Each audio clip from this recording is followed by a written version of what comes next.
Hello there, welcome to my zone guide for Rimworld. I'm Icon, and in this video I'm going to explain everything you need to know to use zones. In the first part we're going to chow through the technical details, how to set them up, how they are used, and everything in that regard. In the second part I'm going to give you a few practical examples where I use zones mostly, and how to set that up as well. There are timestamps in the description box, so if you're looking for a specific topic, go check them out. So, first off, zones. What are they good for and where to find them? So, zones are found in the zone menu. You find all manner of different pre-scripted zones, but we're only going to talk about this allowed area thing here in this tutorial. Here, when you click that, you get this manage areas thing. Here you get to define new areas, and this tool allows you to cut and paste new areas for whatever purpose. So you can click here, new area, and then you create a new one. You can rename it, you can invert it. I'm going to talk about what that function does in detail later in a practical example. For starters, you need to know that it practically makes everything which is allowed forbidden, and everything which is forbidden allowed. That's what the button is good for. And here you can delete the zone if not necessary anymore. You're going to need a mod to define the color of the zone yourself, otherwise you get a randomly rolled color. You can here expand the area of a zone by clicking first into that button here, select which zone you want to paste, and then you just draw a pattern, and then you see this area is now henceforth zone 2. That's that. And with clear allowed area, you can do the exact opposite. You can delete those again. Okay, so that's the first part. The other part is that you can now assign those zones to certain people. You see here, the standard setting is that everybody is in an unrestricted allowance, so the whole map is open for you. If we would now draw the zone, the area to like there, and we would now allow, let's say, Emmanuel only this area there, what would happen there is Emmanuel would now be forced to only move in that area. He will be not doing anything except for staying in that area and doing the work which is on his schedule, if possible. This way, you can control the movement of people very, very effectively. That's pretty much everything.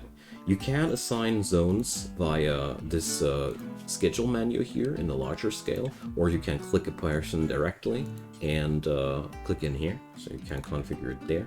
And animals, if they aren't restricted to a pen, they can be also assigned zones to.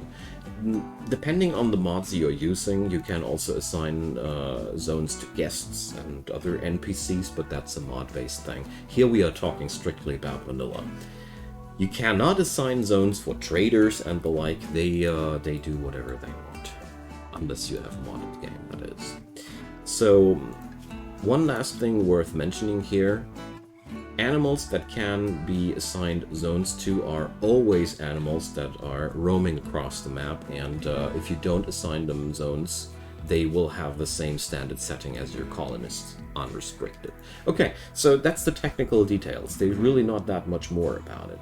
It's up to you to find good uses for that, and that's where now the second part of this video begins, the practical uses. The first practical use that I want to introduce is what I call the animal zone.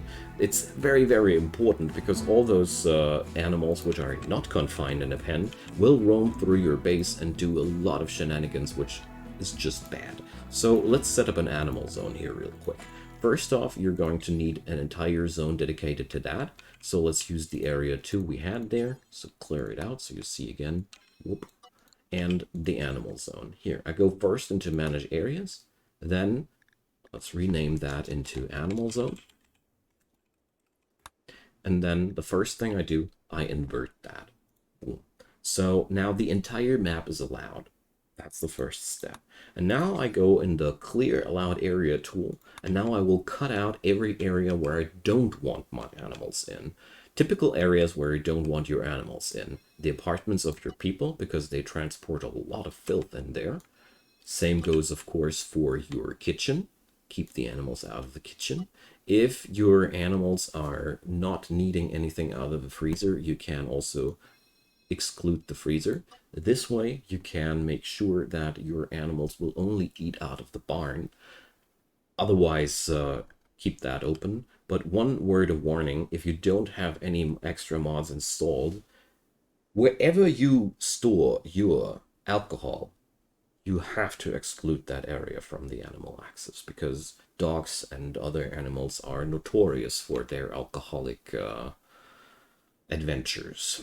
This is a way of avoiding that, because now they are not allowed to go in there again.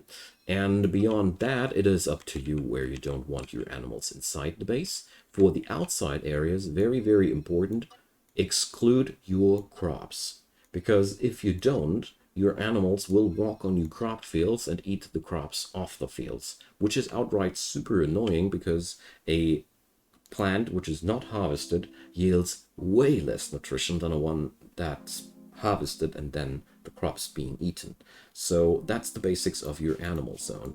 When you look it up like that now in the menu, it should always look like that, where you see excluded areas. Well, maybe we want to exclude another area there. So animal zone, we don't want the animals in the entertainment room, for example. You get the idea. With this little tool, you are able to draw to keep your animals out of areas where you don't want to have them. Also, it's really, really important, because otherwise you will be really, really in trouble with that. So, last word about that. After you have set up the animal zone, you have to assign that zone to the animals. I just say that because I'm notoriously forgetting that. I do set up these zones meticulously, and then I forget to set that up. Be smarter than me. Okay, so with that out of the way, let's get on over to the next topic, toxic fallout. Toxic fallout is one of those things where you really will enjoy a ton to have a good working zoning system. So for the toxic fallout, we create again a new zone specifically for that. Of course, we call it toxic fallout. And for toxic fallout, you're not only going to need a zone, you're also going to need another thing, and that's roofs. I'm going to show you that here. In case of a toxic fallout, it really, really pays off to build a roof at least one grid or two grids away from your buildings. Every building can have a umbrella, so to say, like that. While your people are walking beneath these roofs, they're not going to get any toxic buildup. It's like a protection from the toxic fallout for them. So we're going to build roof areas now everywhere where we can. Oopsie.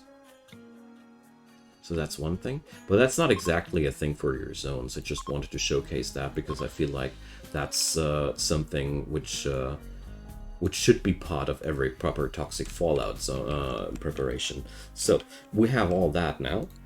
And now let's work on out with the zone. Here I'm just using the raw zone, not invert nothing. And now we're going to allow our people, first off, all the rooms, because they should be allowed to travel through the rooms, of course. And then, after that's been done, I'm going to allow them, of course, the area around the houses, because that's safe area as well. And let's do this like that. You can be a little bit generous about that, because it's not that much of an issue if they walk through these things a while. And then after that's being done, don't forget to build a few connectors for the people to walk between. For your animals, you'll have to keep them inside a barn, and make sure that you'll include that area for your animals as well. What's pretty hard though is pen animals during toxic fallout. Usually the only way I have found to cover things was to set up a column and to put a roof over them, because you can't really control them well, sadly. So with that zone, with those zones now being declared, don't forget to assign them. Your people will now be no longer running around in the toxic fallout zone. They'll only stay inside the areas where they should be, and they cannot move around in unwanted areas. This is extremely valuable because this way you can make sure that your dudes will do as you want to without them doing wrongly there. Here we have a little bit of a problem with the animals, but you get the idea. Okay, so scenario 3, where I mostly use zones, is Mechanoid Clusters. Because Mechanoid Clusters are sometimes best just left alone.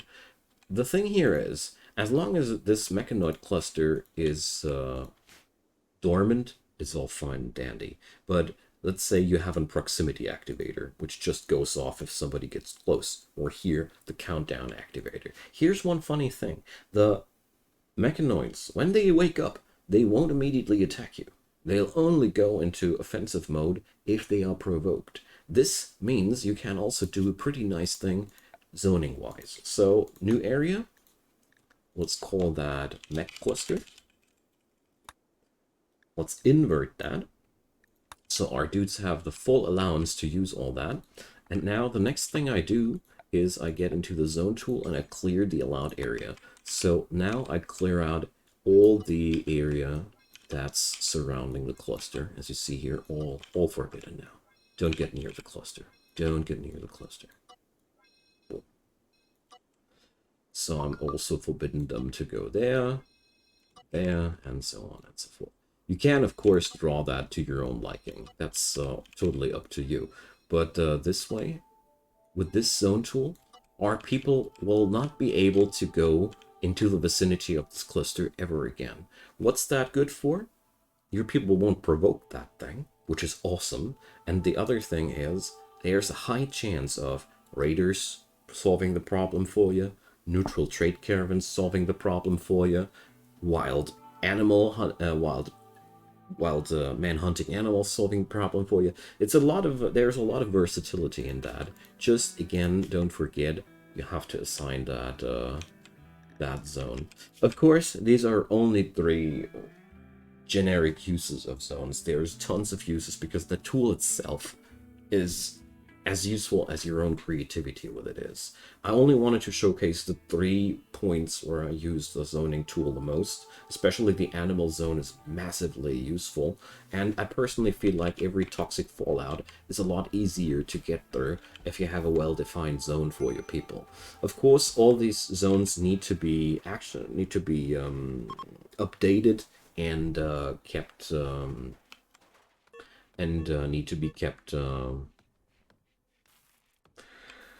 yeah, updated to your new situation. That's what I'm trying to say. So, yeah, I really hope you guys found that helpful. Feel free to leave me a comment down below and add in your uses for zones. I'm really eager to hear what you guys are doing, because I'm pretty sure that I'm not using all of the things you can do with that. And, of course, feel free to talk about whatever you want. I love to hear from you folks. Also, I love thumbs up, and I love any form of subscription on my channel, because every little piece of help is extremely appreciated. Also, to give a little bit of an ad roll in the end, check out the description box below. There's a link to my Patreon account where I have a new campaign running. Basically said, become a patron and vote into what kind of content I'll do in the future. And besides that, you'll also find a link to my PayPal account. I do all this work for free, and therefore I can really use all the help that I can get, because you guys are awesome, but the thing is, it's not paying off good enough yet to live off of it, so that's why I have to annoy you with these ads, but I'm done here. Thanks a lot for listening. I hope you're enjoying the game as much as I do. Have a wonderful day, and see you soon. Bye-bye.